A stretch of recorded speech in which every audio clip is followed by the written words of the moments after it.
Hey guys, figured I'd share this against my better judgment. This is the pump on the bottom of a washing machine. I recently replaced this and had to connect this drainage tube to the pump. And you see I sealed it with some hot glue. So I just figured someone might find this interesting. Use this Ryobi hot glue gun. You can pretty much, there's no cord to it. You can bring it anywhere. Really useful. But yeah, I replaced this. Yeah, see, there's that tube. And it was leaking. It shouldn't be leaking, but it was, so I tried to seal it up more with some hot glue. This other tube here was not leaking. Now this is the wrong motor for this washing machine, but I was somehow able to get it to fit. It was almost the same, but it's this is like an 80-watt motor and the original was like a 40-watt, but it's almost the same and it actually fits. All the screws line up. There's a little gap here where my finger's moving along there that doesn't quite seal up right, but it seals, but it just doesn't align right, but somehow it still makes a good seal anyways.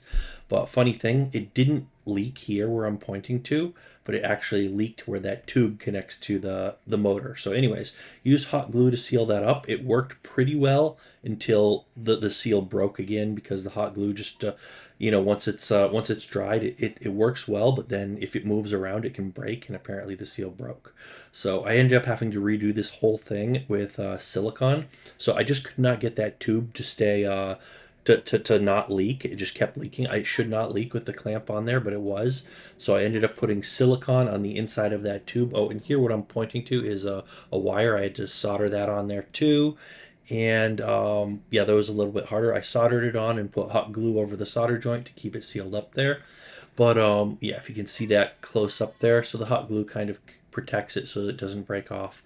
But but yeah, so what I ended up doing, which you don't see in this video, is I ended up having to take that tube. I ended up having to rip all of that hot glue off, put some, and this took a lot of trial and error. I put some, yeah, I put like silicone inside there and put the tube back on and let it harden on there, and then tried it, and it stopped leaking. So yeah, again, just want to remind everyone, I'm totally not even remotely qualified to be doing this.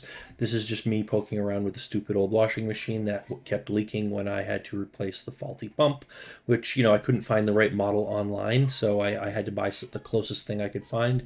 And amazingly, even being the wrong wattage, this pump not only worked but also was able to successfully not leak and pump water through out of the washing machine. So anyway, if you found this interesting, give me a thumbs up and hit that subscribe button. Leave a comment down below if you think this was a really bad idea and everything I did was completely wrong, because yeah, it probably was. This was not the way to do things. But anyways, figured somebody might find this interesting and like watching it. So I figured, I'd post this video against my better judgment. But that's it for today. So thanks for watching, and we'll see you guys on that next video.